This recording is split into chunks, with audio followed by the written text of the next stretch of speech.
Okay, so it's time now to put frets in this neck, and this is what I use for fret wire. It's a medium gauge, I think it's stainless steel, I believe.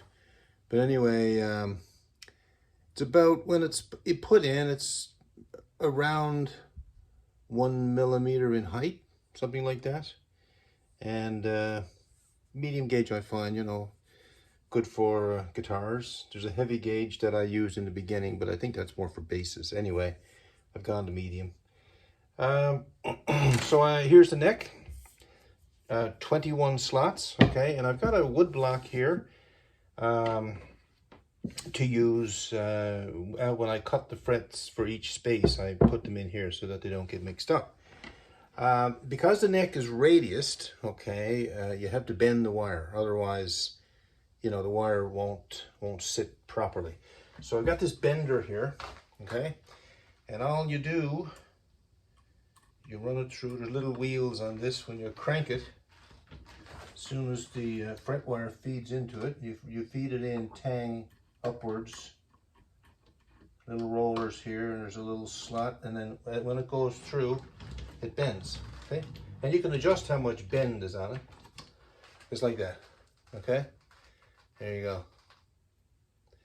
So that's, that's bent a little more than the radius of the neck, okay? So if I held neck up and put the wire there, you can see it's bent just a little more in the radius so that the ends seek down, right? Because if you don't bend it enough, the ends will stick up and the string could slip under. Anyhow, now what we have to do is cut them, and that's fairly simple. I just have the cutters here, okay, like that. I take the bent wire and just place it on across the fret like that, and just leave a little bit on each end. I don't leave too much because I don't want to waste it. I like to do a neck with 2 lengths of wire if I can. So let's cut that off. That's fret 1, and I stick that in slot 1, okay, and then come on down the line here. Fret number 2, slot number 2, and so on.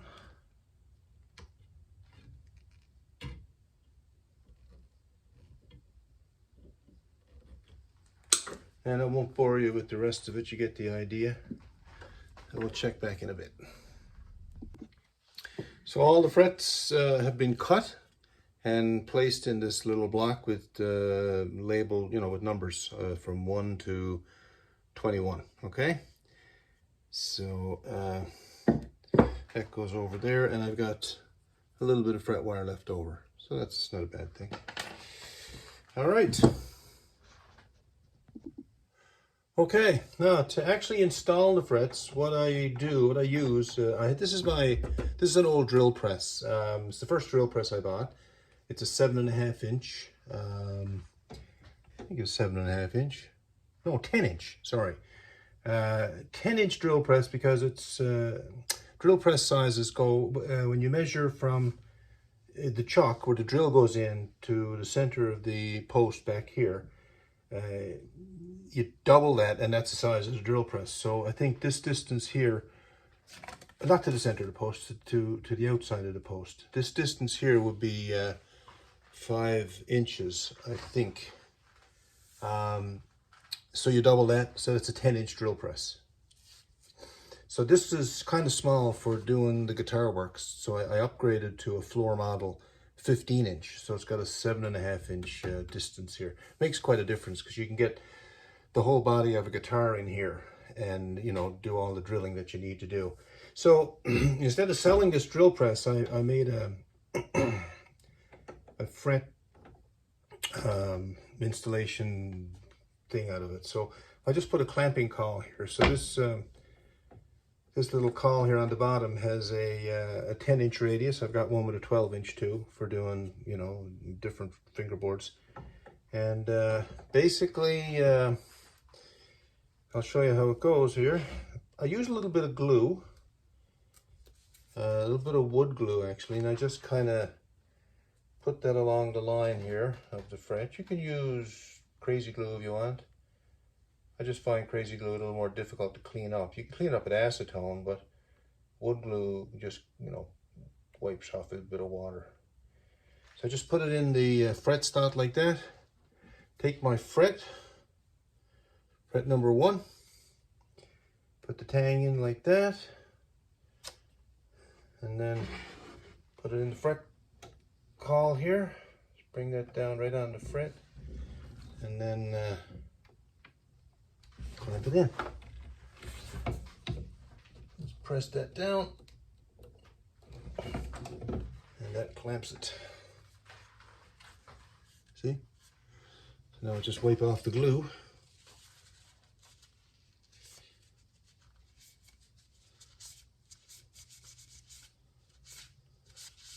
I'll get some water and go over there.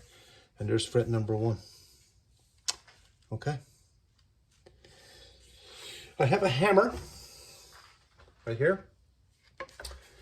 So I'll just give the fret a few light taps just to make sure that it's seated, in particular on the sides. Just tap it a little bit on the corners like that. Okay. And then just continue on. We'll do another 1 or 2 here.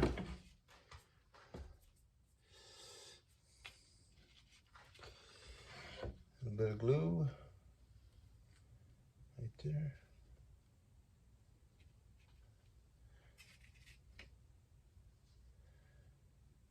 So you can kind of see what goes into making these things. It's quite a bit of work when you do it by hand. So it's a lot of fun. Fret number 2, right there. And of course, what I really like about it, you know, is actually building an instrument that you can play and that sounds good. That's more the fun of it. It looks good and it sounds good. There's great satisfaction in it. All right, clamp that one in. There we go. I mean, I don't know if you really need the glue, but it doesn't hurt. There's tangs on these frets, and the tangs will grip the wood, you know. But the glue just reinforces it a little bit. And tap this like that.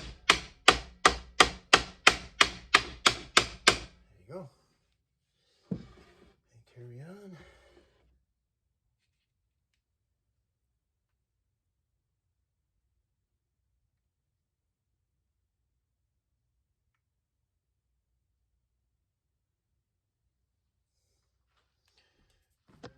Number 3, I'm sorry.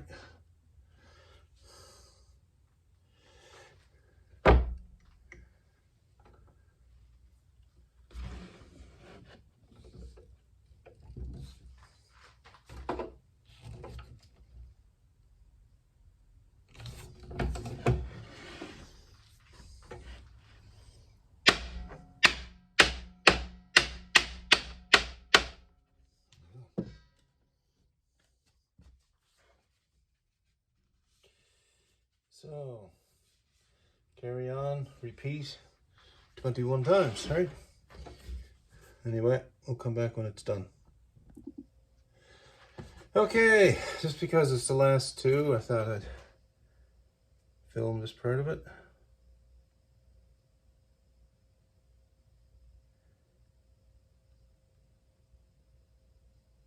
I guess the proper terminology is not film, would be what? Like record, right? Because you can't say film, can't say tape, because there's no film, there's no tape. It's digital. Okay, number 20 and number 21. Let's get those put in their spots. Press those in. That, and I need a piece of wood. Let's see.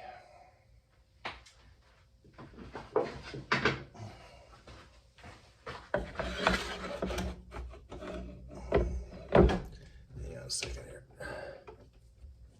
All right. Okay.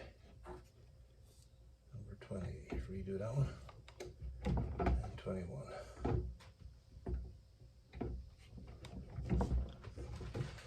Okay.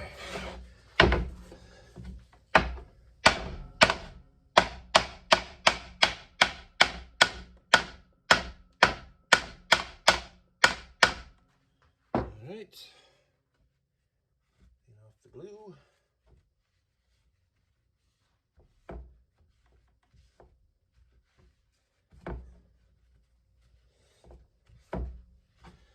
Like that. Okay, so what we've got, frets are all installed, okay, but we've got you know, about a 1/16 of an inch of fret sticking up. See that? Above the edge. I don't know if you see it so well on that side, but what I do there, I take this clippers and I just nip the fret. I go in like that, pull down and nip, right? And that cuts the fret almost flush to the fretboard.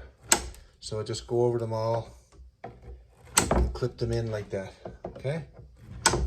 So the important thing when you're doing that is to kind of pull down when you clip it, because you don't want to pull the fret out of the slot, right? You want to make sure that it stays down after you've clipped it.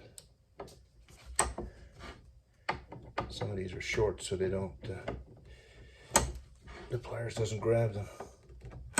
So you just kind of go up along the whole length of it, like that.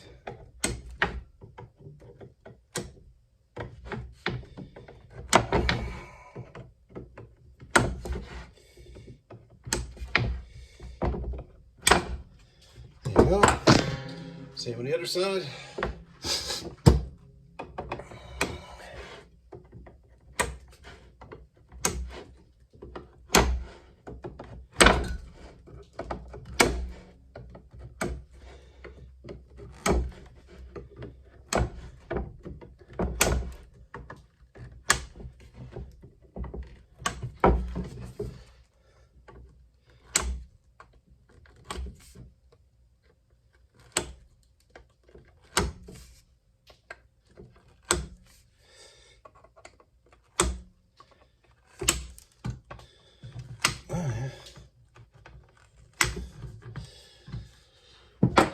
There you go. So they're a little bit cleaner.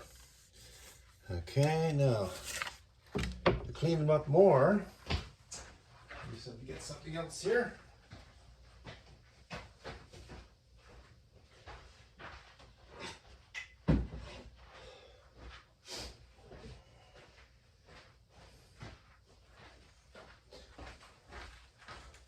Use files, right?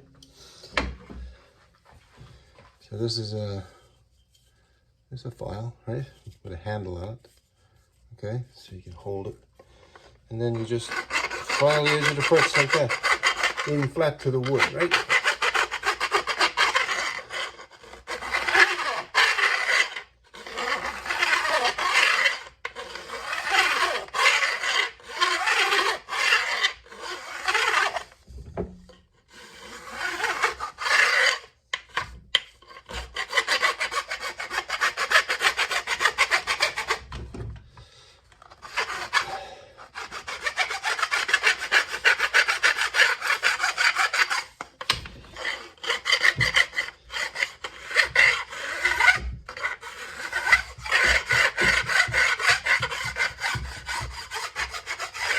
Go.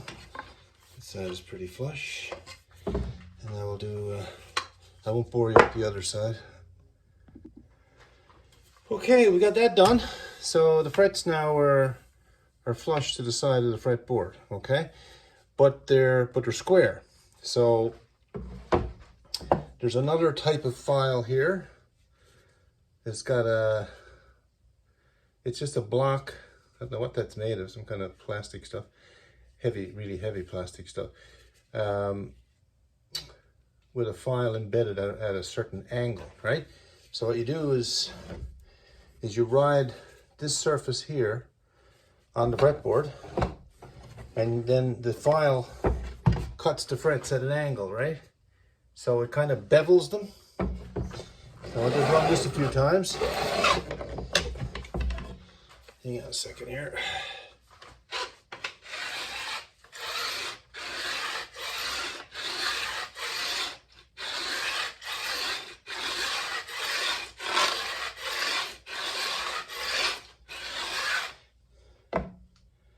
And I try to count how many times I run it so that they're beveled the same on both sides, right? So that was about 10 times. So, 1, 2, 3.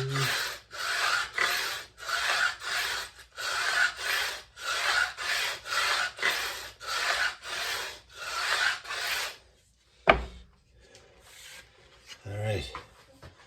So here's what you've got. I don't know if you can see it very well there, but the frets should be, they're flush and they're beveled in a bit. I think, I don't know what it is, 30 degrees, something like that. You know, so that's a nice tidy job on the frets, right? There you go. When that's polished up, it looks great. So the only other thing left to do now is to level the frets, but I won't do that till the neck is carved, because I've got to put the neck into a little bit of back bow, like I was explaining before.